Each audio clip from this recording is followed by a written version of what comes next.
بسم الله الرحمن الرحیم. د افغانستان او پاکستان مذاکرات تیره پنجشنبه د ترکیې استانبول ښار کې پیل شول. تمه کېده چې دا ځل مذاکرات به یوې بریالۍ نتیجې ته ورسیږي. له 2 ورځو مسلسلو ناستو وروسته نتیجه منفي معلومه شوه. پاکستاني لوري بیا ځلې له مذاکراتو په شا شوي.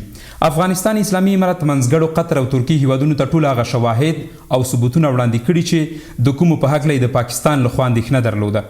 خو پاکستانی لوري ټینګ پر پخواني دریځ ولاړ و. دوی په خپلو خبرو کې له اسلامي امارت غوښتي چې د پاکستان پوځ پر خلاف ټولې جنګیدونکې ډلې افغانستان ته وروبولي. اوس پوښتنه دا ده چې پاکستان ولې د خپل لوړ رتبه دولتي مشر په موجودیت کې هم له مذاکراتو په شا شوي او د خپل کور بام واور پر نورو پاکوي. اسلامي امارت څه کول پکار دی چې د پاکستان دغه نامشروع غوښتنې ته لوری پیدا کړي. تحلیل د خراغلا زه محمد عمر ځواک یم. د همدې موضوع په تړاو مو 2 شنونکو سره بحث کړی، د سیاسي چارو شنونکی روح الله هوتک او د سیاسي چارو بل شنونکی سمیع الله احمدزی صاحب. تاسو دواړو ته ښه راغلاست وایم. هوتک صاحب، دریم ځل مذاکرات ترکیه کې چې پایلې منفي یا بې نتیجې راووتلې دي، دغه بحث اجنډا څه وه؟ بسم الله الرحمن الرحیم. جناب تاسو درون میلمه جناب احمدزی صاحب، تخنیکي همکارانو مو او د حریت رادیو دغه بارزښت پروګرام لیدونکو او اوریدونکو ته السلام علیکم. وعلیکم السلام ورحمۃ اللہ وبرکاتہ. ډېره واضح مسله دا ده چې اصلا هغه درایت او متانت او دغه ترڅنګ دننه حریت او د ازادۍ ترڅنګ د وګړو او د سیمې په سطح باندې دننه هغه صلابت او توقع د یو ملک پورې چې پاکستان یادولی سو، په دې باندې اصلي عمیق بحث خبره په دې کې ده. هغه اجنډا چې افغانانو بدرګه کړه، هغه چې د دې لپاره د سیمې د ثبات په ګټه باندې و، په 3 مهمو نقاطو پورې تړلې و. اول، مونږ د سیمې ثبات غواړو، له همدې امله باید خپل ثبات وساتو. نو چې کله د خپل ثبات د ساتلو په خاطر باندې خبرو کوو، نو هر نوع تحمیلي جګړې په وړاندې باندې هم حساسیت لرو او هم په د 45 کلونو کې خپل قرباني پکې ورکړې ده. دوهمه نقطه دا ده چې کله مونږ د سیمې امنیت او ثبات غواړو، په دې کې خپل بقا غواړو، ځکه مونږ 45 کاله د جنگ تاریخ خوند او دغه مزه څخه تجربه د عمله هم یې ستړي کړي او هم ډیر ځپل سوي او په هر لحاظ باندې، ځکه دغه 10 کاله په ټوله نړۍ کې د ترقۍ او د پرمختګ کلونه و. خو موږ له بده مرغه 20 کاله یوازې په اشغال کې تیر کړل او 10 کاله مو په خپل منځي جګړو کې تیر کړل. دا 10 کاله موږ ضایع کړي دي. نو د همدې عمله موږ د داسې یو هیواد په توګه باندې چې باید د خپلو پرمختګونو لوی قولو ته ورسیږو، له دې نه استعمارونه راګرځولي او نو اجنډا هم دا ده چې جنګ خوښونکي دي. دریمه مهمه نقطه دا ده چې اوس سیمه د تحول په چوکاټ کې له یو منجمد حالت نه راوتلې ده د توسعې او د پراختیا په طرف باندې. نو هدف مو دغه ده چې موږ په اقتصادي لیول باندې هم د خپل وطن آبادی وکړو او هم د نورو لپاره مو امید واخیستو. نو د سیمې هیوادونو سره موږ هغه اجنډا مخ ته وړو چې اقتصاد محور ده، د متقابل احترام مسله ده او د خپل چارو داسې مدیریت ته چې دغه په ترڅ کې کولای شو چې هم سیمې لپاره سوکالي او ثبات رامنځته کړي، غوي ګټي خوندي کو او هم په خپل هیواد کې د ګټو د پنځونو په خاطر باندې فرصتونو برابر کو، ترڅو خپل منابعونه په ښه توګه باندې استفاده وشي. لبده مرغه د پاکستان رژیم یا یو هغه حلقه چې د پردیو په واک کې د خپل درایت او صلاحیت لري. درایت په دې معنا باندې چې دغه سیاست نشي درک کولای او صلاحیت په دې معنا باندې چې په دې 45 کلونو کې پردی اجنډاوي په دې سیمه کې تطبیق کړي دي. دا داسې یو چا سره مخ دا اجنډا اصلا له لومړي سره معلومه و چې دوی متحد د سولې لپاره نه و، دوی متحد د دې لپاره نه و چې دغه بدلون به رامنځته کوي ترڅو د سیمه له کشالي راووځي. موږ په 2 کلونو کې لا د دې سا واخیستل چې د جګړې نه راوتلي او د خپل ترقۍ او د پرمختګ په خاطر باندې مو لابیګری وکړل او خلک مو راټول کړل، د سرمایه گذارۍ لپاره مو زمينه مساعده کړه. خو له بده مرغه موږ یو بیا له داسې سرنوشت سره مخامخ سو لکه څنګه چې وری د پاټک سناري په چوکاټ کې افغانستان په تورو لمبو کې په سرورونو کې خکیل سوی او د ټول افغانانو گریوان شکېدلی و، په واقعي انزوا کې پروت و، په واقعي تجزیه کې شامل و. خو امارت هغه راوګرځوه او دا د پاکستان نه لاس و. بیا 20 کاله همدغه رژیم چې په پاکستان باندې مسلط نه یوازې داسې د سیمې لپاره خطر ده، بلکې د پاکستان د وګړو لپاره هم له 1948 کال نه راپدې خو تر دې اوسه پورې په هغه ناتار باندې اخته کړی ملت ته چې هم یې په سولیز احتجاج کې لکه د بابړو یو قتل عام درته ښودلی سو په هغه وخت کې چې لاغه وخت کې د پاکستان د لومړي کال یعنی لومړی کال د خپل ایجاد او د رامنځته کېدلو نو په هغه کال باندې داسې یو ناتار وکړي چې تقریبا د 650 انسانانو په شاوخوا کې هلته په شهادت ورسېدل، 1.5 زخمیان کړل او بیا حتی بده الاده وه چې له هر یو زخمي نه یې بیرته چې په کومه مرمۍ لګېدلی و دغه قیمت واخیستل او هغه قیمت یا پې مړ سوی و، حتی تر دې پورې خلک راورسېدل چې د چا به مړی سوی و هغه یې پټاوه ځکه 50 روپۍ د یو مړي اخیستلې او په هغه وختو کې د 50 کالدارو قیمت ډیر لوړ و، چا نه سوی پرداخت کولی چې خان عبدالغفار خان بیا له زندان نه خپله مځکه ورته خرڅه کړله. دا جبر د هغې زمانې له هغې ورځې نه دا د انګریز میراث په دې جغرافیه باندې پاتې ده او په تحمیلي شکل باندې په دې ملتونو باندې تطبیق کړی. له دې نه افغانستان هم خالي نه و. له همدې امله ویلی سو چې دغه اجنډا پردی اجنډا وه، دا اجنډا د سبوتاژ کولو وه، د اذهانو د انحراف لپاره وه او په ټوله کې ویلی سو چې د خپلواک نه وه، د سیمې لپاره په صداقت نه وه، د افغانستان لپاره د یو بلې تحمیلي جګړې د راپورته کولو او د رامنځته کولو په خاطر باندې د یو سناریو غږول و، هغه څه چې له مقاومت سره مخامخ سوي و، هغه څه چې پړی په افغانانو باندې اچول کېدل، هغه څه چې په داسې یو اجنډا باندې بحث کېده چې هغه اصلا د افغانانو په وس کې نه و، لکه د پاکستان د خاورې د امنیت تضمین. دا یو ملت نشي کولی چې د بل ملک کې امنیت تضمین. تقسیم برخې ته بیا راشو د بلې پوښتنه کې احمدزی صاحب محترم، دواړو هیوادونو وګړو دې ته په انتظار یوه تمه یې درلوده چې دریم ځل مذاکرات د یوې ښې نتیجې ته ورسېږي، ځکه دواړه لوري د استخباراتو مشرانو ګډون کړی و. ایتمې خلاف بیا ولې داسې ترسره کېږي؟ بسم الله الرحمن الرحیم. تاسو ته قدرمن او تاکسب ته ټول لیدونکو ته السلام علیکم. وعلیکم السلام. د چې ټول روغ او جوړ اوسئ. ګورئ په دغه مذاکراتو کې خو اول موږ له قطر او ترکیې هیوادونو څخه مننه کوو چې مذاکراتو زمینه یې مساعده کړه، خپل وخت مصرف کړه او خپل دفترونه د موږ په اختیار کې راکړه تر څو له پاکستاني رژیم سره پکې مذاکرات وکړو. زموږ ژمنې یا زموږ غوښتنې د نړیوالو اصولو سره سمې وي او پر دې باندې موږ تاکید کوو. موږ له خپلو غوښتنو نه په شا کېږو، مخکې هم نه یو په شا سوي او په راتلونکي کې به هم نه په شا کېږو. په دغو مذاکراتو کې موږ نړیوالو ته وښودله چې موږ د مذاکرې خلک یو. که څوک موږ سره مذاکره کوي د موږ هڅه دا ده چې له همسایګانو نړیوالو سره خپلې ستونزې د مذاکرې او د خبرو له لارې حل کړو، نه د جګړې له لارې. سیمه ته موږ وښودله چې موږ په سیمه کې ثبات غوښتونکي یو، نه جنګ غوښتونکي، ځکه چې دې رژیم ډیر کوشش وکړ چې په سیمه ییزه او نړیواله کچه باندې موږ په انزوا کې وساتي او سیمې نړۍ ته داسې وښیي چې موږ جنګ غوښتونکي یو. نو په دې مذاکراتو کې یو هدف د موږ دا و چې موږ پر مذاکراتو باندې تاکید کوو د سیمې امنیت د موږ لپاره اولیت لري. دریم موږ خپله ژمنتیا یو ځل بیا د پاکستان خلکو ته وښودله چې موږ د تاسو ثبات غواړو، موږ نه غواړو چې تاسو په جګړه کې ښکیل سئ، موږ تاسو ته اقتصادي بقا غواړو. د پاکستان د حکومت کړنې چې د پاکستان د خلکو د ارادې تمثیل ونه کړي، موږ د هیڅ حکومت ملاتړ په پاکستان کې نه تر څو چې د خلکو د ارادې تمثیل، یعنی د ارادې تمثیل نه وشي، دوی کوم خبر نشاته کړي. اوس دغه څه چې دوی دلته کوي دا د ملت د ارادې تمثیل نه ده، دا د همغې محدودې کړۍ بحث ده چې هغوی د خپلو منافعو لپاره کوي. نو په دې اساس باندې مذاکرې نتیجه نه ورکوله، ځکه چې هغې کړۍ نه غوښتل چې دلته د جګړه ودرېږي، ځکه هغوی مختلفو نظرونه هلته راغلي ول. مثلا یو نظر دی د دوی د پوځ د مشر عاصم منیر، دوم نظر د عاصم ملک چې هلته موجود د استخبارات مشر، دریم بحث د ملکي ادارې بحث. دلته درې متضاد مسلې وي. عاصم منیر غوښتل چې جګړې ته دوام ورکړي، کوشش وکړي چې تشنج رامنځته کړي، د پاکستان خلک د بحران خواته کش کړي، کورنۍ ستونزه زیاته کړي، د دې په خاطر چې ځان ته زمینه مساعده کړي تر څو د پاکستان په ملکي ادارې باندې کودتا رامنځته کړي. یوی پر دې فکر کې دي چې څنګه تشنج ته لمنه ووي او څنګه وتوانېږي چې ملکي اداره له مخې لرې کړي، ځکه چې دوی پر دې باندې پوهېږي چې ملکي اداره د لومړي ځل لپاره داسې حالت ته رسېدلې ده چې د پوځ ګریوان ته لاس اچوي یا هغوی سره د قدرت د ویش بحث مطرح کوي. له دې نه وړاندې دا مسله داسې وه چې 4 ځلې پوځ توانېدلی چې هلته کودتا ترسره کړي، خو دا ځل چې دوی ستونزه د دوی ډېره په کور دننه زیاته ده، حزبونه دوی ته اوښتي، بلوچستان اوښتی، پښتونخوا کې تشنج ده، په کور دننه بد اقتصادي وضعیت ده او پوځ هغه امکانات چې مخکې درلودل اوس نه لري. نو عاصم منیر ټول هڅه دا ده چې څنګه وتوانیږي یو ځل بیا ملکي اداره له منځه یوسي، امکانات د ځان لپاره زیات کړي، برخه ځان ته زیاته واخلي او څه چې دی غواړي په راتلونکي کې هغه ترسره کړي. دوهم بعضې اسم ملک بعض ده اسم ملک پی ایچ ډي لري، د خپل د پی ایچ ډي مقاله په وروسته په آخر د پی ایچ ډي کې چې نشر کړي هغه د امریکا او د پاکستان د اړیکو په تړاو باندې ده او په سیمه باندې تاثیر.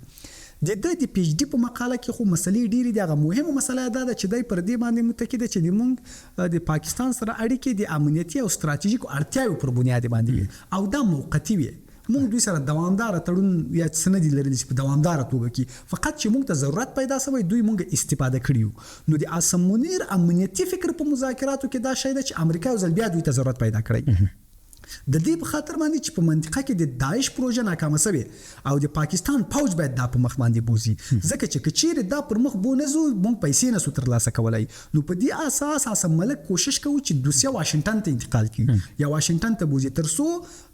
مالی امکانات ترلاسه کړي. دریم برخه چې د دوی وا هغه د دوی ملکی اداره و، ملکی ادارې چې د دوی له ایجاد نه راوروسته یو څه ظرفیت په داخل د پاکستان کې پیدا کړی، یو څه خلکو ملاتړ له ځان سره لري. د لومړي ځل لپاره د قدرت د ویش مسله مطرح کوله، هغوی غوښتل چې اسلامي امارت سره یو هوکړه ته ورسیږي، یو څه رامنځته کړي ترڅو خلکو ته داسې وښیي چې موږ هم په دې پروسه کې دخیلو او موږ توانیږو چې پاکستان لپاره ګټه وکړو. دا چې مذاکرات له ناکامۍ سره رخصو دا پر دې معنی باندې چې عاصم ملک او عاصم منیر ګټونکي سوي دي. اوس د دوی ترمنځ تشنج ده، مون منتظر پات کیږو چې عاصم ملک ګټي د استخباراتو مشر عاصم منیر ګټي د هغه مشر، ځکه هغه پر دې باور ده چې کودتا باید رامنځته کړو ترڅو پاکستان واک کنټرول کړو. عاصم منیر په دې باور چې نه کودتا باید رامنځته نه کړو، موږ باید دوسیه امریکا ته کش کاږو ترڅو مالی امکانات واخلي. دوی ترمنځ تشنج ده. دوی په اساسي قانون کې تغییر راوستي، 233 ارتیکل دوی تغییر راو کوشش کوي چې پاوسټ واک زیات کړي، صوبو واکونه کم کړي، خو محکمې یا سپریم کورټ له دوی سره دا ونه منله. نو ځکه دوی درې ورځې مخکې په ستره محکمه کې چاودنه وکړه. چاودنه چې اوس دا چاوکړه دا منیر وکړه ځکه چې هغوی دې ته تمکین وکړي ترڅو د دوی واکونه زیات شي. په دغه واک چې اوس لري د ملکی ادارې سره په ټکر رامنځته کولو کې دوی هغه نسی ترلاسه کوي چې څلور ځله مخکې ترلاسه کوي. سلامت او تاسو محترم تیر ځلم د مذاکراتونه دوی په شاشي پاکستاني لوري څه فکر کوي موضوع د پاکستان لوري په خوانیو کا غوښتنې نوي شوی هم وي؟ اصلا اراده خبره نه ما لکه څنګه چې مجلس به اشاره ورته وکړه، واضح خبره دلته دا و چې هغه کوم پروژې یا کوم سوجي چې د تطبیق لپاره وي ورکړل شوی وي دغه مخډب شوی دی. اوس پرځن د داعش یو پاراملیتي پروژه ده، هغه پروژه ده چې سیمه یې ننګولای شي، روسیه یې وننګوله، ترکیه یې راستر لري، افغانستان کې واته پیښې وکړلې، دغه ترڅنګ منځنۍ اسیا لپاره خندونه رامنځته کړي دي، په ایران کې وکړلې، دغه مرکزونه ټول پاکستان کې او دا بیا د همدغه استخباراتي حلقو چې بیا په ټوله کې د دریو لویو غټو حلقو لاس پکې ده، د موساد لاس پکې ده، د سی آی ای لاس پکې ده او د ایم آی 6 لاس پکې ده. د دغه دریو واړو د نفوذي کانال یا هغه کوم یو مسیر چې ده هغه د ایس آی نه تیریږي. نو دا یو پروژه چې په وړاندې باندې خند واقع څلور دانې لوړپوړي چارواکي پاکستان کې وژل شول او دا هغه چې د سیمې په سطح باندې دغه په وړاندې مقابله شوې ده او سرلارې څوک و د افغانستان اسلامي امارت په خپل جغرافیه تر پاکه کړله. کله چې بیا تر پاکه کړله سرنخ او قدم یې اخر دلته و نو ځکه بعد اور باندې ولګېدل. یو مسله سوله. دومره مسله دا ده چې څنګه چې د قدرت دی ویش مسله و همیشه دوی ظلم کړو په خپل ملت باندې او د سیمې لپاره هم هغه اعتماد وړ حلقه نه ده. دا رژیم داسې رژیم نه ده چې دوی د مثبت کړنه ولري. نو علامه دي عمله دوی قراردادونه درلودل، هغه قراردادونه چې سیمه یې ننګول په اطلاعاتي لحاظ باندې دا وسم د افغانستان جغرافیه یا د افغانستان حریم د دوی لخوا نقص کیږي او کله چې دا نقص کیږي د افغانستان جدي غوښتنه دغه ده چې تاسو باید دغه نقص ودروي. تاسو په 20 کال په افغانستان کې د نن خپل خاورې نه د امریکایانو په نفع باندې استفاده وکړه او په دې باندې میلیارډونه ډالر ترلاسه کړل. لدین ورسته چې افغانستان کې اشغال پای ته رسیدل ده نو دا نقص بم نه وي. نو تاسو د یو دوست هیواد په توګه د یو مسلمان هیواد په توګه تل مو د مشترکاتو د موږ په مقطعي شکل باندې د لاندو اهداف لپاره سو استفاده کړې. دا ځل لپاره د افغانانو موقف په دې مورید باندې ډیر څرګند واضح ده. د تعالی خاورې به د ما خاوره نه نقص کیږي. نو هغه غوښتنه و چې دوی پکې کم راتلل ځکه دوی په چوکۍ باندې دی غول خو کې نستل سوي دي. دوی د غمزکه یا جغرافیا چې غوي ته په واقع ورکړي د قرارداد لمخې یا پیسې ور باندې اخلي او یا هم د غوي د جیوپولیټیکو رقابتونو او یا هم د توازن د ساتلو لپاره تر استفاده کوي. نو لدینو دوی په شاتګ نسوي کولای. دا دومره مسله سوله. دریمه مسله دی دا و چې د دوی په کورنۍ کشاله کې هغه غوښتنه و چې هغه بخي تجویز یې نه ورته درلودل. څنګه دی 2003 کال نه را پدې خو چې کم نه کم یې د 15 اویا ولوی عملیاتو چې په هغه کې حتی دینونه د اصلاحو په فابریکو کې دینونه هم عملیات شوي دي. هم دغه رقم په ځینو لویو برخو مجالسو کې هم عملیات تر سره شوي دي او یا هم د تا د څلورو لویو عملیاتو چې اعظم بکراته یا د زمری زړه په نامه باندې د نور عملیاتو د په لار باندې اچولي او د خلکو د زپلو په خاطر باندې د تا په وړاندې باندې مقاومت راپورته شوی ده. لنن سوات څلوختم کال نه را پدې خو باندې تا لملت سره شدت دي کخت هغه به حاصل سوی فصل د چې اوس به ریبي. نو دغه دی ریبلو مسله یا د تا دغه مقاومت د په بل هیواد پورې تړلې نه ده ځکه د تا د امنیت تضمین نشي کولای. دغه ورستۍ غوښتنه و چې پاکستان درلودل. نو هم دغه کشاله و د تر رسیدګي نه کېدل. دا یو منطق نه و دی حل د لپاره کوم لار نه و. د افغانستان قاطعیت د افغانستان حریت او دا باید واضح کو چې د افغانستان پلاوی استانبول ته د دې لپاره تللی و چې دا موضوع حل کړي ځکه اراده یې د جنګ ده او د همدې په واک سره تللی و چې له پاکستان سره بنیادی مسله حل کړي. هم د مداخلې په لحاظ هم د داعش په لحاظ هم د مهاجرینو باندې د زور زیاتی په لحاظ هم د عمق استراتیژیک په مورید باندې د افغانستان د اوسنی د تعریف د پخکاره کولو په لحاظ هم د بهرني سیاست د منشور او د افغانستان د غوښتنو په اړه باندې دوی سره واضح خبره وکړي چې تاسو له امریکایانو سره د استراتیژیک تړون په درلودلو سره سیمه ننګولای شي امنیتي تړون سره کولای شي. زه څنګه د خپل منافعو لپاره په اقتصادي لحاظ باندې له هندیانو سره توازن ونه لرم له غوي سره قرارداد ونه لرم له غوي سره تعامل ونه لرم. خو دا هغه څه کار کوي چې موږ هویت خي. خو دا قاطعیت د افغانستان اسلامي امارات فکر کوم چې په ټوله کې د بریا سبب ګرځي. لامدغه عمله څنګه چې امازي صاحب اشاره ورته وکړه موږ منتظر پاتې کیږو او دغه انتظار دی موږ هم د سیمې په سطح باندې دینه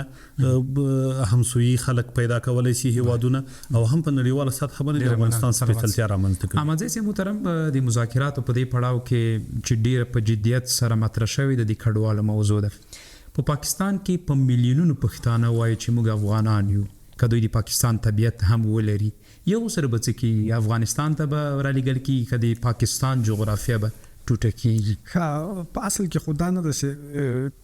پاکستان سن لري یعنی دا شی موجود نه ده چې مونږ وجه پاکستان تذکره لري یا شناخت دا لګ موقتی ده. پاکستان چې اوس جوړ شوی د نیمه د هند جغرافیه د نیمه د افغانستان جغرافیه ده. یعنی که په دې جغرافیه مونږ بحث کوو که په دې جغرافي مونږ بحث کوو د دوی پوج استخبارات یا د دوی د پنجاب چې د مونږ خاور باندې اوسېدل دي پراتلونکو کې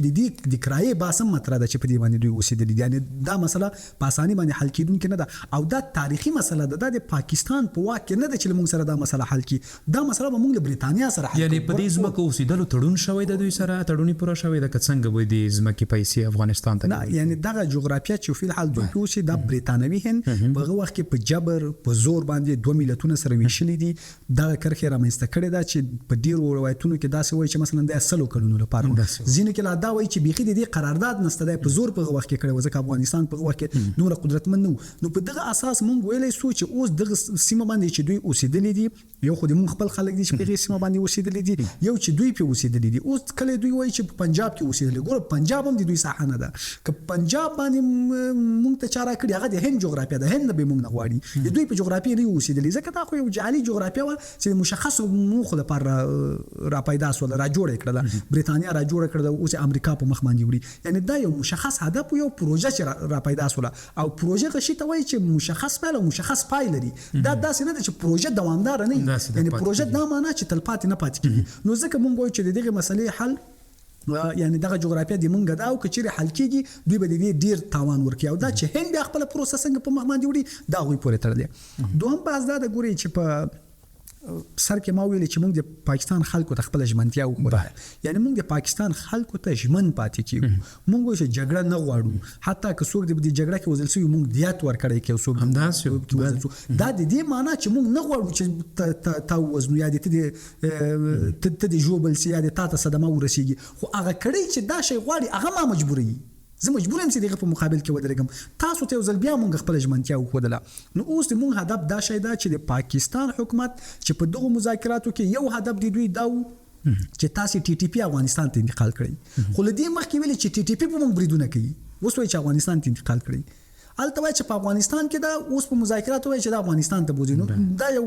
متضاد کلمه ده یو ځل ته وایي چې په افغانستان کې د بل ځل وایي چې افغانستان ته انتقال کوي نو دا سمون کېږي پاتې خبرې باندې دوه وایي چې لدین وروسته باید په پاکستان کې بریدونه ونسی اوس په پاکستان کې درې قسمه بریدونه کیږي یو چې ټي ټي پی کوي دغه دای معلومه ده چې اسلامي نظام غواړي خلکو سره ملاتړ دي په کور کې جای ورکي هغه ساتي غسرې وسلې دي امغه بم ورته جوړي په تابان دی الوزي دوم بلوچ ازادي غوښتونکي دي هغه خپلواکي غواړي هغه چې په ما د ظلم کړی د ما جغرافیه د لوټ کړی د لمانه د جغرافیه کې کوم مواد دي دا ټول ته پنجاب باندې مصرفي هغه د تا د جبر لا اساسه غواړي چې خپلواکي ترلاسه کړي هغه بریدونه کوي دریم بریدونه چې تا فوج کوي فوج کې له کابل ورسې په محکمه کې وکړه سو ورځې مخکې چې په مکتب کې وکړه یعنی حالت تر ډیره بریدونه د قرباني خودلو لپاره دوی کوي په پښتونخوا کې دوی څومره بریدونه وکړه په بلوچستان کې دومره بریدونه وکړه د دې مسولیت به د چا په غاړه چې فوج دا بریدونه کوي یعنی الته مختلف نوع بریدونه کیږي چې موږ نسو کوي چې تا په جغرافیه کې چې برید کیږي هغه ځکه کوم ځکه د تا برید د تا دښمن یو اړخ نه ده چې موږ دا اړخ د تا دښمن ده چې دا کارونه کوي یا به دا مسله مطرح کوي ځکه مختلفو زاویو ته گیر راغله حتی لار درنور کې د خپل بریدونه مطرح کوي نو ته چې خپل بریدونه مطرح کوي نو دا مسولیت د موږ ته د جغرافیه چې ته اوس پکې اوسېږي حاکمیت ځان حاکم غني وای چې دا د ما جغرافیه ده په دې ځکه کنټرول لرم دغه امنیت موږ درته ونیسو کته به خپل ونیسي بل باز دا د ګوري چې تاسو په تاریخ کې وینئ کله چې حکومتونه یا فوج په نړیواله کچه باندې د ظلم تر رسیدلې ده د دوی په وړاندې خلک را پریدلې دي یعنی خلکو داسې نظامونه رنګ کړی دي ځکه چې په دغه شکل ظلم نور دوام نه کوي تاسو وګورئ چې د پښتونخوا ایالت مشر ویلي چې دوی په جماعت کې سپای تاړه او موږ ته ویلې چې تاسو سپیو شئ نو لدین غیر ظلم نور په نړیواله کچه باندې تاسو لیدلې چې لدین غیر ظلم چې ته د مقدس ځکه چې جماعت کې سپای وتړي چې دا له تاسو سره یو شی ده نو اوس الته خلک داسې ده چې خلک د دوی پر ضد باندې را پارول کیږي او زه پر دې باور باندې ما چې په نړیواله کچه باندې 3.5% د مملکت نفوس کولای شي چې حکومت رانکي یعنی په دغه نفوس کې چې 3.5% په تاریخي دیګه باندې کراجک سي د پاوج په وړاندې چې دوی کوم ظلمونه کوي دوی نسکوري زه په دې باور یم چې پراتلونکي کې په پاوج پر خلک پر دب سي راجګيږي او خلک نور مجبور دي چې دوی په راجک سي کله خلک چې دوی باندې په راجک سي سلیری ساته روسته دی راجګېدونه وګوره پوزي اداره نه مال واک بل ملکی ادارې سره اقتصادي بقا به جماعت کې به سپای نه تړل کیږي په کور به د شپې چاپه نه وهل کیږي خلک به نه وړ کیږي او یا زره کسان به نه شهیدانېږي په زرګونو به له کور نه اختطاف کیږي د یوې صوبې حقوق به بل نورو صوبو ته نه ورکول کیږي فقط سلیری ساته د نفوس 3.5% ټولم نه 3.5% د نفوس که پاوج په راجک سو سلیری ساته بعد به ډیر تغییر رامنځته او په دې شکل باندې او وروستي مسله مې دا د کسرنګ مې چې مخ کې ویلې موږ د دوی د ملت اراده ته تمثيل لرو په پاکستان کې په اوس وخت کې یو ټول شموله حکومت او هغه حکومت چې بشر حقوقو ته ژمن پاتې سي ځکه اوسنۍ حکومت څه دا ټول شموله حکومت نه ده نواز شریف پنجابای شهباز شریف پنجابای حمزه شریف پنجابای مریم نواز پنجابای عاصم منیر پنجابای عاصم ملک پنجابای نو هغه ټول په قدرت شي نیولې د پنجابیانو نیولې ده نو موږ چې ټول ګډونه حکومت درامنځته کړي خلکو سره د خروي وکړي او د غزلمونه چې دي دا نه کوي کنه په سلیری ساته کې الته تغییر راتللی او تاسو محترم پاکستان کې د امازي سے خبره بیل ډلې پیدا شوې دي په نظام کې دي ولس کېم دي د ټول کول سره جنگيږم د نظام د ګټ یا د نظام د ګټو د نقص کول دي پر د نظام د لمنځول د پر سره جنگي دوی په مذاکراتو کې تل دا غوښتنه کړې چې پاکستان کې د دوی نظام مخالفین اسلامي امارت کنټرول کړي آیا په افغانستان اسلامي امارت کې دومره وړتیا ویني چې گاونډي هیواد کې مخالفي ډلې دیم کنټرول کړي شي افغانستان نو راټوکېدلې نظام لري او دا نظام د خپل جغرافي یو شاباسي وخیو یا هم هغه مدیریت د بحران چې په 15 کلونو کې نو رامنځته شوی د لومړي ځل لپاره د مدیریت کړی دی. په دې مورید باندې هم ځانګړی د تقدیر وړ د چې افغانستان د خپل جغرافي له ودې نه په ښه توګه باندې وتلی او دا چې د 250 یا دغه شاوخوا کې میلیوني نفوس چې په پاکستان کې موجود ده. درې ډلې خو جنګونه یا نوعیت احمدزي صاحب اشاره ورته وکړله. هلته مذهبي جګړې شته، هلته فرقوي جګړې شته، هلته د دوی وګړي په یو نوع باندې په منځني ختیځ کې استفاده سوي دي د زینبینو په نامه باندې په غجای کې ډلې جوړې سوي دي. هلته د کشمیر د ازادۍ لپاره له هندیانو سره خلک تربیت سوي دي، ډزول سوي دي، هلته په جګړو اړولي دي، بیا پریخي دي، بیرته دغه سلا بیا بیرته په حکومت باندې د یو بل کس له خوا نه په غټ قیمت باندې خرڅ سوي ده. یا هم دغه ترڅنګ د کشمیریانو د ازادۍ غوښتنه وه، د سندیانو مقابله وه، د بلوچانو مقابله ده. په بلوچانو کې دننه بیا په پښتونستان کې دننه هم نظامی ځواک د TDP په نامه باندې او هم آزاد د پښتون مومنت د چې د محفوظ د حفاظت په خاطر باندې راپورته شوی د منظور پښتون په سرلاري باندې دا هغه سره چې د دوی په وړاندې باندې ولاړ د دریشي کې ترشای ترخګری تعریف کړي دا هغه چې دغه جبر او ظلم له مخې راغلی ده. نو افغانان کلهغوی سره ایډیالوژیکي تړاو لري، زبانای تړاو لري، خو له خپل 15 میلیونه نفوس یا د 15 نه پورته له دغه نفوس سره لري به نو هغه خو له سندیانو سره نه لري، له کشمیریانو سره نه لري. کشمیریانو ډیر پوجان په پړون راو غرزول په لرګي وډبول د خو افغانانو نو ورته ویل. یا بلوچستان چې دا اوس د دوی ریل لمنځوړي یا د 25 کلو وګړه مبارزه د دوی په وړاندې باندې په عملی توګه باندې د وسلې په پورته کولو سره ادامه لري. دا خو د افغانانو ګټ لپاره نه کوي، هغه خو د خپل استقلال غوښتنه کوي، لکه څنګه چې د دوی حریت اخیستي، د دوی منابع وړي دي او ټولي فابریکې په پنجاب کې جوړې کړې دي. یو خوار او زواک داسې یو بیچاره ملک ته د یورپریخه د منابع لري ولیکن د کار کولو لپاره فرصت نه لري. منابع لري خو یو هغه کالدار د خپل امرار معیشت لپاره نه ورکول کیږي. منابع لري خو دوی خوار زواک دي ډوډۍ نه لري د خوراک لپاره. د بلوچستان د سری دغه غږی پورته کړی ده، حتی د خځو تر سطح پورې راپورته شوی دي. د پښتنو او د پاکستان تر مابین کشاله دا جغرافیه د چې موږ مظلوم افغانستان بللای سو، مظلومه خاوره بللای سو، لتیرینه اعلان دی خاوره بللای سو، د جبر او د زواک له فشار لاندې بللای سو. موږ له دوی سره به شک مشترکات لرو، موږ له دوی سره مځکه لرو، موږ له دوی سره خواله لرو، د موږ ادیره او د دوی ادیره سره یو ځای ده. د ډیورند او د انګریز مسله و چې دغه یو ورور په خپل مابین کې سره نیم کو پسینه د افغان باندې دا کرخه تیر سوی ده. موږ د دې منل نه خوا کړی دا نه وس کولای شو. دا له سطح دی پاکستان له حکومت لوړه د ځکه چې هغه وخت کې ایجاد د پاکستان نه و چې د ډیورند قرارداد له انګریزانو سره کېده او یا دغه جبر چې په موږ باندې سوی په وخت کې برتانوي میراث مسله و. د برتانوي میراث یو تاریخ میراث ده، دا یو فرضي جغرافیه بللای سو، یو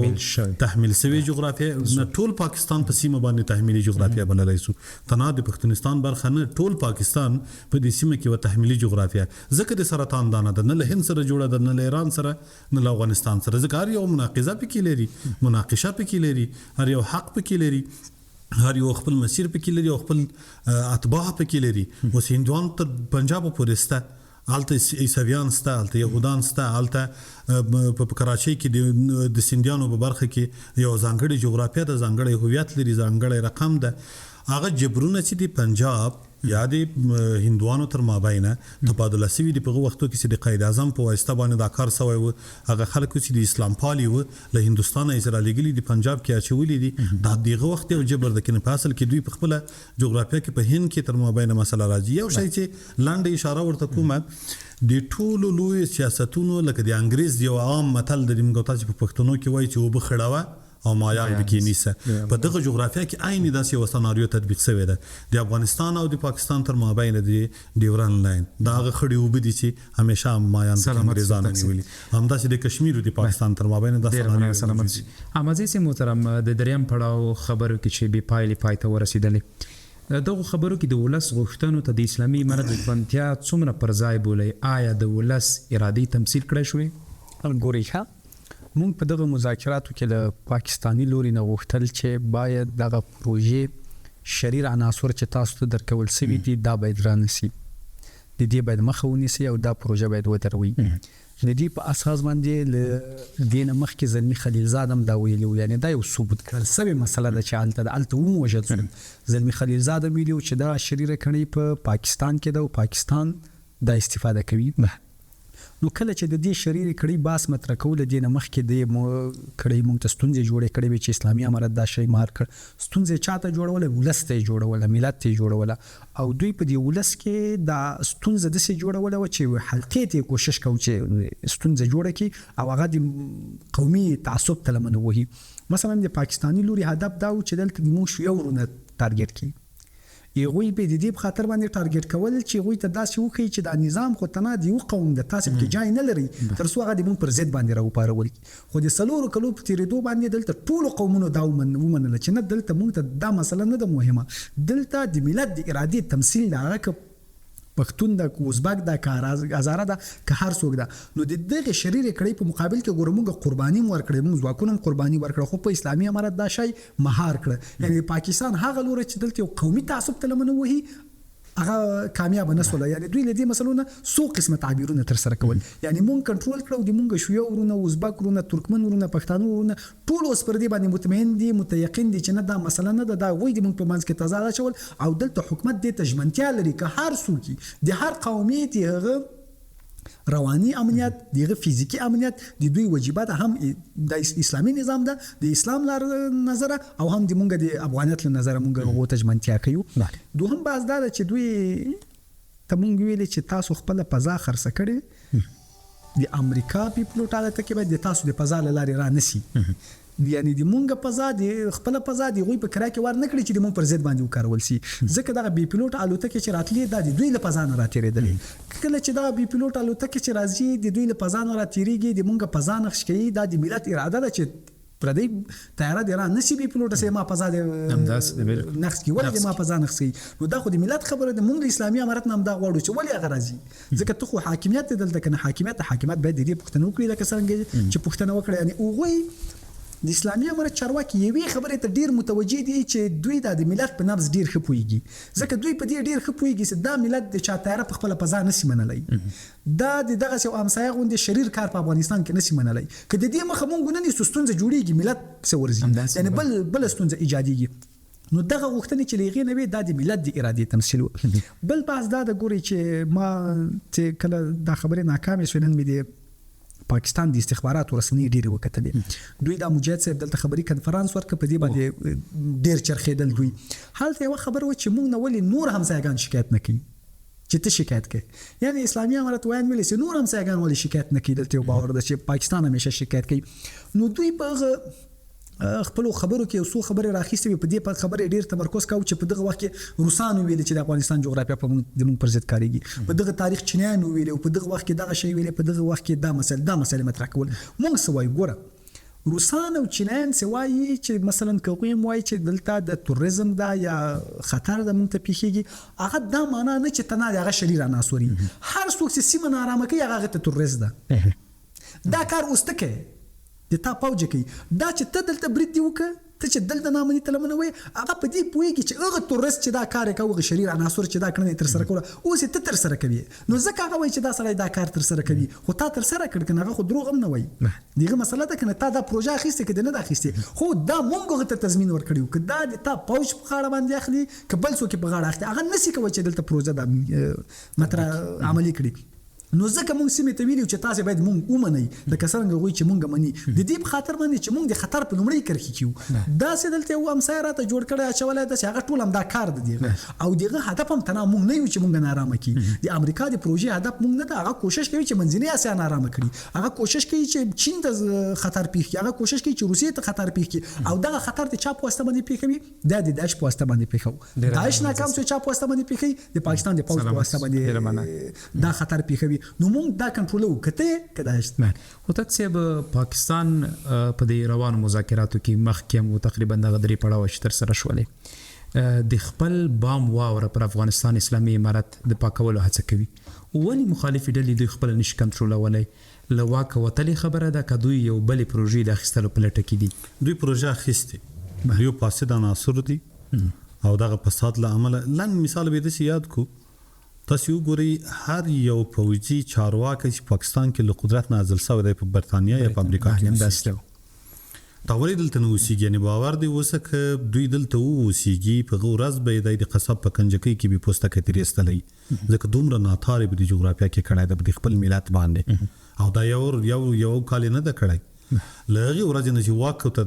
رسېدلی ده او انګریزانو د دوی قدرت په لاس کې اخیستی ده یا د امریکایانو له خوا نه دلته قدرت پکې ورکول کېږي ولې عمران خان بندي هغه مستقل حکومت غوښته د امریکې له سوریې ویستلی حکومت غوښته هغه غوښتل چې د سیمې په سطحه باندې متوازن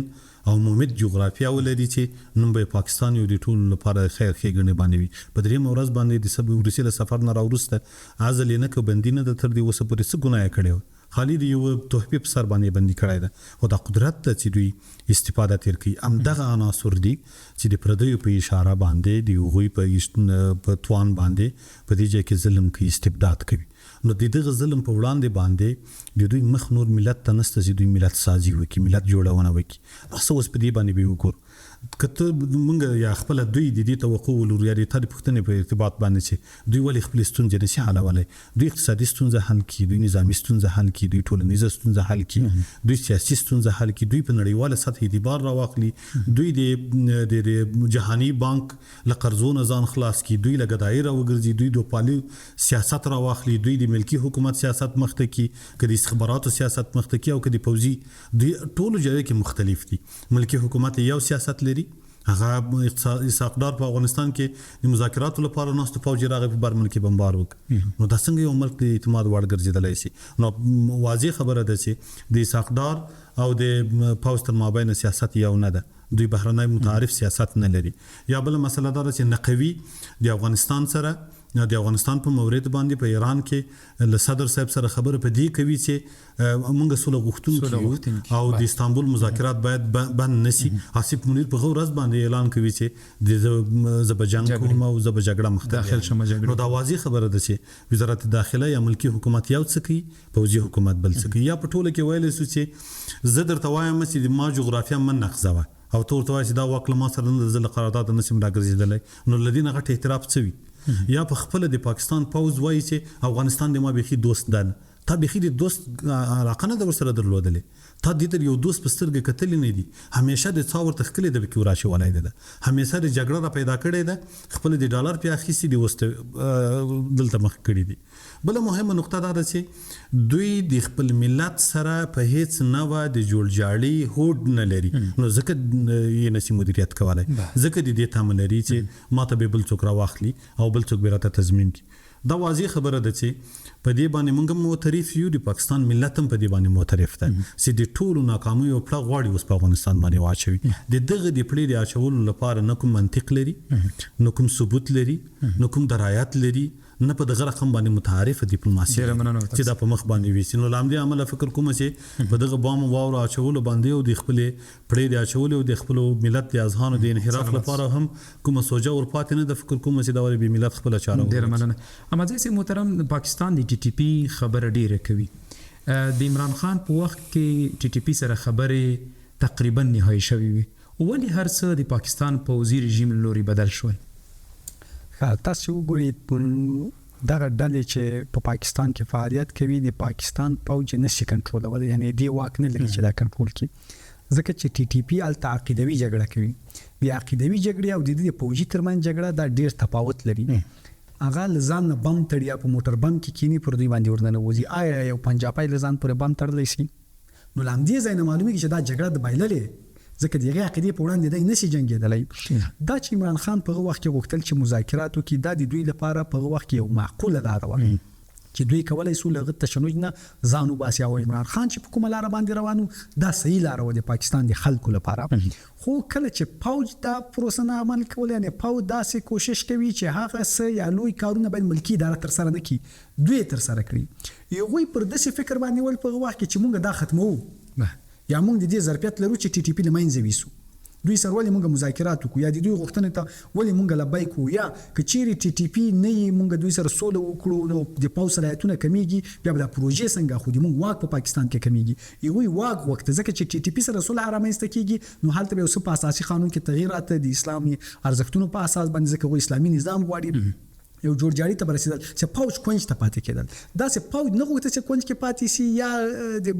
بریتانیا او د امریکا له خوا نه دوی ته سیګنال ورکړي چې تاسو مکه وي دا صلح به دې کې ګټه نشته. نو پوج یو پروژو په اساس باندې دې ته تیار نسو او دې ته خند رامنځته کړ. خند دې په خاطر باندې رامنځته کړ چې دوی پروژې په شکل باندې په مخ باندې وځي دغه پروژې په شکل باندې مخ کې بوزي او ته لبیک وي او په قدرت کې دوی پاتې شي. ځکه چې ټي ټي پی نه دوی ویره لري چې چیرې قدرت کې داخليږي نو ملکی اداره قوي کیږي. که ملکی اداره نورم قوي سو نو موږ بیا نسو کولای چې په دې شکل باندې واک ترلاسه کول اوس چې دا بل باز دا تاسو وګورئ کله چې اسلامي امارات نو د غربي استخبارات ویل چې بیا زره د اسلامي امارات کسان بله همداسې دوی سرشمیره نیم ده کله چې اسلامي امارات حاکمیت پیدا کړ 1 میلیون مامورین دي دوی وای دا ټول اسلامي امارات کسان دي ټول شمول حکومت جوړ کړي. نو موږ ورته چې په هغه وخت کې دروغ ویل چې بیا زره دي که وس دروغ وایي 1 میلیون دي. تاسو وګورئ اوس ټي ټي پی وایي چې موږ 50,000 یو پاکستان 15,000 دي. زه مطمئن یم چې سبا ټي ټي پی پاکستان نیسی خو همدغه نړۍ به ورته وایي چې ټول شمول حکومت جوړ کړه. نو 15,000 کسان په حکومت کې ځان جای نه کوي. اوس تاسو وایي 15,000 کسان دي او غیشه 50,000 کسان دا سبا د پاکستان حکومت سقوط کوي. دا تاسو زه په تضمین وایم چې ټي ټي پی د پاکستان حکومت سقوط کوي خو دا بل اوږدمهاله پروسه ځکه چې په لنډمهاله کې بری یعنی سقوط د پاکستان حتمی ده. ځکه چې هغه پیدایي حمله کوي موټر بم تکینی لزان پورې بم تړي هغه غټون کوي دا هیڅ امکان نه لري چې پنجابي رژیم دا کنټرول کړي. هغه بایلی هغه ځان نسی وزلای هغه ډارند هغه تختی کچيري ونی ولا بیا هم هغه نړۍ ورته چې ته حکومت جوړ کړه. یو مسله بل چې ډیره مهمه ده تاسو ویلې چې پاکستان ملګرتیا نه کوي. ګوره کدی ته په فلسفي نظر وګورو هغه وجود نه ده چې موږ سره ملګرتیا وکړو. هغه سوري ده چې لمر ویږي ختميږي. هوتک صاحب په سوشل میډیا کې په ټولنیزو رسنیو کې د پاکستان د لوړپوړو چارواکو له طرف نه ځینې جملې تبدیلي کیږي ځینې جملې لیکل کیږي چې یوه دغه جمله و د بهرنیو چارو وزیر لیکلي و چې موږ ته په افغانستان کې 1 ګیلاس یا 1 پیاله چای څښل ډېر په درانه تمام شول. په افغانستان کې په ناز او په غرور باندې چای څښل څومره خلکو ته په درانه باندې تمام شي؟ اصلا ما په لومړي سر د بحث کې خبره وکړله موږ د پاکستان له ملت د پاکستان له جغرافیې د پاکستان له وګړو سره هم ایدئولوژیک تړاو لرو هم جغرافیوي مناسبات لرو هم فرهنګي مناسبات لرو او هم همیشه باور ور باندې کړی دی. د افغانستان اسلامي امارات په افغانستان کې بریا ته ورسید نو هدف کې دا و چې نور افغانستان له بحران نه راووت ځکه شل کلنه اوږده جګړه د امریکا لپاره او ځپونکي د ملت لپاره پای ته ورسېده. نو په دې وخت کې لکه اوس په سوریه کې چې خلک راغله لکه ناستله او ازادي چې راغله اکثر ملکونو خارجه وزیران راغله او هغه ثبات او بحران چې مدیریت احمد شاه سره ناسته درلودله. پاکستان هم راغی په افغانستان کې دینه یا د دې په خاطر باندې چې بریا وسوله یا د دې په خاطر باندې چې بحران لمنځه لاړ غړپې کاوه یا چای کاوه یا تکبر کاوه هر څه چې کوله دا په یو نوع باندې باور دی ولکه څنګه چې په مذاکراتو کې کوشش دی کاوه چې لکه په جنیوا کې چې د افغانستان په سر باندې معامله له روسانو سره کوله د تاسو لپاره هم امریکایانو سره په دغه نوع باندې مذاکرات مختبول خو افغانانو هغه بخاني تجربه درلودله چې لغنه خپل منځي جګړه رامنځته شوه او د قدرت پر سر جګړه رامنځته شوه ستونزه راغله. نو دلته د پاکستان غوښتنو ته افغانانو اهمیت ورنک هغوی څه غوښتل هغوی دا غوښتل چې د سیاست نور زه او زبې درته مدیریت کوم بهرانه سیاست دی او دا باید ځکه د سره مدیریت کوم چې ما تاسو ته په تاریخي لحاظ باندې پناه درکړې ده د روسانو د مقابله په وړاندې می درکړې ده د انګريزانو په مقابله په وړاندې باندې د جغرافیه او د خلک له تاسو سره درېدلې دي او یا هم د زریتا د گاونډي په توګه باندې یا هم د دې لپاره چې له امریکانو سره تاسو جګړه و مله تاسو مهاجر باندې دباو نه دی کړای دي تاسو په وړاندې مستون نه د جوړ کړي لامدغه لحاظ باندې زډیر مستحق یم چې زه تاسو سره نږدې پاتې سم خو افغانانو یې دوی هغه هدف پیژاند نو ځکه جملات تغییر پیدا کوي ځکه چې دغه مسلې او د سوجي مختراوزي د دوی د لاسو موارد عمده غوښتنې په افغانستان کې دیدن یا په بل پسې دین نه دی منول سي نه یې نفوذ منل سوی د ستراتیژیک نفوذ یا هم ستراتیژیک نه دلته د بازار نه د سوء استفادې مسله خو دل سوي د ساتل سوي د چې د به تر استفاده کین نه لوبونه په سرشاره توګه د استفادې لپاره دوی ته فرصت ورکړل سوی ده نه یې د بارډر د بندولو په وخت کې د نن دوی سره تعامل سوی د چې بارډر بند کړی ده د دوی بارډر هم بند کړی ده ک دوی په افغانستان کې د نن حریم نقص کړی ده موږ د دوی نظامیان په نښه کړي دي او غچم ترې راخیستی ده که دوی د خپل جغرافیې استفاده کړې ده. موږ په صراحت باندې ویلي دي چې 15,000 بریدونه د پاکستان له خاورې په افغانستان باندې ترسره شوي دي. خو خلاصه دغه ده چې د پاکستان رژیم د افغانستان په وړاندې باندې د رضوانانو خبره امارت یې د استحکام نیولی و، نو له همدې امله یې ځینې لوړې خبرې کولې، ځینې تکبر یې کاوه، بالاخره هغه خپل تکبر د دوی سر وخوړ. له یو داسې چا سره مخامخ شوي دي چې له ناټو سره مخامخ و، له داسې یو چا سره مخامخ شوي دي چې هغوی تیر انقلاب هم د روسانو په له منځه وړلو باندې بریا ته رسولی و او 20 کلنه مبارزه هم د دوی په مخ کې داسې بریالۍ کړله چې اوس به د دوی تر څنګ ورسوي. احمدزی صاحب، تاسو په یو بحث کې ویلي و چې د پاکستان او افغانستان غوښتنې سره په تضاد کې وي. د تضاد نقطې کومې دي؟ موږ چې دی هغه خو د پاکستان او د اسلامي امارت تر تضاد هم په سیاسي لحاظ کې ده، هم په امنیتي فکر کې ده او هم په سیاسي فکر کې ده. موږ چې دا بحث مطرح کوو چې امنیتي فکر د پاکستان او د اسلامي امارت امنیتي فکر په تضاد کې ده، یوه امنیت د خپل ملي منافعو په اساس باندې تعریفوي. یعنی دغه کوشش دا ده چې موږ باید د خپل ملي منافعو باندې کوشش وکړو. د ملي منافع وایي دي ته وایي چې پوج څنګه دوام پیدا کړي، حکومت څنګه بقا وکړي. دغه بقا د حکومت او د پوج استقرار حالت اوس په فرضي کرښې باندې ثبات پورې تړي. یعنی دوی تعریف د ملي منافعو نم دا غوي. دوی د څه وایي چې چیرې موږ ثبات رامنځته کړو نو هم حکومت ثبات پیدا کوي، امنیت ټیم کو، او هم پوج داسې وایي چې موږ پاکستان ژغورون کی وګوري موږ ثبات رامنځته کړ. دا موږ چې دا کار تر سره کولای سو، بل څوک دا کار نشي کولای تر سوال خپل برم بیرته تر لاسه کړي منافع په اساس باندې. خو اسلامي امارت څخه دا غوي بیا امنیت څخه عقیدوي تعریفوي. غوي د امت د استقلال بحث مطرح کوي. ملت مسله نه ده، د امت مسله ده. دلته غوي زبوی پاکستان ټي ټي پی مهار کا اسلامي امارت ټي ټي پی وایي چې د پاکستان کار ده، هغه ایډیالوژي ده چې ما جهاد کړی ده، زه څنګه دغه په مخالفت کې ودرېږم او ما سره دم نه په پاکستان کې اسلامي نظام غواړي، زه دغه په مقابل کې ودرېږم چې اسلامي نظام غواړي. نو دلته ستونزه ده چې پاکستان امنیت فزیکی تعریفوي، اسلامي امارت عقیدوي تعریفوي. نو په دې اساس باندې دا اوربند او د مذاکران دوامدار نه پات کیږي. ځکه دوامدار نه پات کیږي چې امنیت دوی له مختلفو زاویو تعریفوي. دوهم استخباراتي فکر ده. د پاکستان استخباراتي فکر آیاسای چې پر مخ باندې وړي، غوي وایي چې باید یوه د هند په وړاندې ستراتیژي جوړي، نړیوال او سیمه‌ییز توازن او په سیمه کې د نفوذ لپاره کار کوي. دوی پر دې باور دي چې هر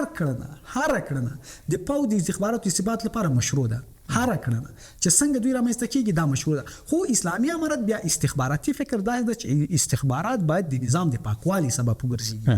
نه د چا د زدر نه د خپل منافع لپاره باندې کاغه کې اسلامي نه. نو دلته چې دا مثلا پاکستان وایي چې مونږه تکتیک دا ده، یعنی مونږ تکتیک دا شی ده چې مونږ هر کړنه د خپل ثبات لپاره کارو. خو اسلامي امارت بیا هم دې تکتیک ته ګناه وایي چې دا ګناه ده. نو اوس موږ نسو کولای چې ګناه او تکتیک سره یو ځای کېږدو. نو موږ ویلی سو چې د اسلامي امارت او د پاکستان ترمنځ ډیر ټکر په پالیسي کې نه ده، بلکې په استخباراتي روانیاتو کې ده. دریم بحث دا ده چې سیاسي فکر د ګور اسلامي امارت او پاکستان په سیمه کې د وګړي امنیتي معادلې زیږندل. ګور پاکستان د خپل ایجاد نه د خطر د محور په اساس حرکت کوي. د دوی د نظام بقا په ګواښ متکی ده، نه پر امن. خو اسلامي امارت څخه بیا د دوی امنیتي فکر امت محور استقلال ده چې د هیڅ چاتر لاندې نه راشي. دوی پر دې باور باندې دي چې موږ باید د دښمن په وړاندې ایستادګي وکړو، یعنی د اسلامي امارت موجودیت د دښمن په وړاندې په ایستادګي کې ده. نو دلته دا دوه شعورونه د همغږي وړ نه دي. ځکه چې دا د یو بې ثباته متغیر، یعنی پاکستان یو بې ثباته متغیر ده او یو نوی جوړښت چې موږ ترمنځ تصادم ده چې دا سیستم توازن ته نه ځي، د توازن پر ځای د خود انفجار لوري ته حرکت کوي. دغه میکانیزم نه اسلامي امارت کنټرولوي نه پاکستان، ځکه چې دا د سیاسي ارادې نه بره رواني تاریخي او ځان تحریکونکي تسلسل دی. هو تاسو محترم د مذاکراتو نه شاته کېدل یا د مذاکراتو نه تېښته یا د مذاکراتو بې پایلې پای ته رسیدل، بیا د پاکستان دفاع وزیر دا خبره کوي چې د افغانستان لوري نه چې په موږ برید ونشي موږ برید نه ترسره کوو. نو دوی اوس نړۍ ته څه ښایي؟ افغانستان او د افغانستان طرف د جنگ پیلېدونکی نه ده او پیلېدونکی هم نه و. د تیر ځل لپاره هم پاکستانیانو تیری کړی ده. لکه مخکې چې امازي صاحب اشاره ورته وکړله، موږ دفاعي ستراتیژي لرو، د هر دښمن په وړاندې باندې درېږو او دا زموږ اراده ده او له دې نه موږ تغذیه شوي یو او دا ملت په یو غږ باندې په همدغه یو تیري باندې د پاکستان په وړاندې باندې درېدلی دی. له همدې امله په مذاکراتو کې د دوی تېښته معنا دا وه چې دوی اراده نه درلودله د سوی، که دوی د سیلې اراده درلودلای ډېره ساده وه. د ټي ډي پي سره د مذاکراتو او یا د هغوی سره د ناستې مسله عمران خان شروع کړې او ده ولې سبوتاژ کړه. باید مخته یې بولې وای او امارت په هغه وختو کې فوق العاده همکاري ورسره وکړل. هغه همکاري چې د یو مسلمان هیواد او همځای هیواد سره ښایي همدغه رقم. دوم مسله که دوی اراده درلودلای په عین مذاکراتو کې چې په دریم پړاو باندې هم شروع سول دوی بیا هم ورباند مات کړ او په بولدک کې حملات وکړل. 3 راکټونه یې راوغورځول او 6 وطن کې شهیدان سول. که دوی اراده درلودلای دوی به داسې یو مشروع غوښتنې وړاندې کړي وای چې اقل د منځګړو له خوا نه خو د تایید وړ وای. د دوی غوښتنې خو منځګړو هم تایید نه کړلې، دوی اراده نه درلودله. نو ویل چې دوی په یو ټلیفون باندې د خپل ازادۍ او د خپل برخې واک بل چاته ورکړی و. دوی ځکه منحرفېدل، ځکه دوی اراده نه درلودله، ځکه دوی یوې نتیجې ته د تللو لپاره هوډمن نه او زمینه سازي نه کوله. مخکې بحث ور باندې وسه چې تفاوتونه هم د پوځیانو هم د ایسای او هم د ملکی حکومت تر مابین موجود وو. هغه بودونه، هغه فاصلې چې د افغانستان د ملت د پاکستان د ملت مشترک دي، هغه د دغه حلقې په وړاندې باندې غټې فاصلې لري. افغانستان او د پاکستان ملت امن غواړي او پوځیان امن نه غواړي، ایسای امن نه غواړي. د افغانستان او د پاکستان ملت اقتصادي پرمختګ غواړي، اقتصادي اتصال غواړي، له خوارځواکۍ له بیچارهګۍ نه راوتل غواړي. د پاکستان پوځ فقط خپل راج چلوي چې موده خلاص سول په برتانیا او په امریکا کې وسی. دا غټ بودونه دي او دغه بودونه په دې اسانۍ سره نشي کېدای. همزه سب په لندو کې راته چې دغه مذاکرات به پایله شول، راتلونکي ته کوم ننګونې او غوښتنې موجود دي په لندو کې؟ موږ وګورو چې پاکستان پروژه په کوم شکل باندې موږ مخکې وړي. تا چې دوی ویلي دي چې موږ برید نه کوو، دا معنا که سبا ته دوی برید کوي داسې خلکو ته ښیي چې دوی برید وکړي. د کابل ورځ چې برید هم دوی کړی و او دوی نغاره ډګوله چې اسلامي امارت برید کړی. موږ مخکې نه ویلې چې موږ چا برید نه کوو، خو که څوک موږ برید وکړي بیا له ځان نه دفاع کوو. لږ وخت به راکړي. دوم باز دا د ګوري چې د چای او پیانه مسله وګورو. په 2023 کال کې کله چې جنرال فیض حمید په سیرنا هوټل کې چای چکه او د دې ژورنالیستانو ته په ځواب کې ویل چې هر څه به سم سي، چای در واخلي. دا ځینو د تمسخر په اساس باندې واخیسته، خو په اصل کې دا د ځواک اعلان و چې پاکستان د ځواک اعلان کوي او داسې ویل چې موږ دلته کنټرول لرو، راتلونکي کې چې کوم حکومت تشکیلېږي دا به موږ په کنټرول کې. دې ته په استخباراتو کې کاورډ سیګنلینګ وایي، یعنی دا معنا چې ته په غیر مستقیم ډول خپل سیالانو ته پیغام ورکوي، خپل سیالانو ته د خپل ځواک پیغام ورکوي چې په هغه وخت کې دې خبرې 3 قسمه اوریدونکو درلوده. د اسلامي امارت مشران چې د ځان توهین وکړي چې تاسو څنګه داسې مسله وکړه. په داخل کې د پاکستان د استخباراتو باجوا د داخلي ویش لپاره ځکه هغه خطر سره سو چې جنرال فیض حمید لکه چې مخکې لاړو مونږه پاتې سو ټکر رامنځته سو. غربي استخبارات یغوی د دوی دوګونه عمل وکړي چې دا دوګونه لوبه کوي، حال چې سلوبه کوله اوس سلوبه کوي، یعنی دوګونه حالت کوي. نو دا چې اسحاق دار ویلي چې مونږه دا د مونږه ته درنده تمام سو، دا پر دې معنی باندې چې هغه د چای او پیاله د دوی د ځواک نه کنسو بلکې د دوی د داخلي ویش نه کسو. دوم باز دا چې دوی په هغه وخت کې پوکي درلوده.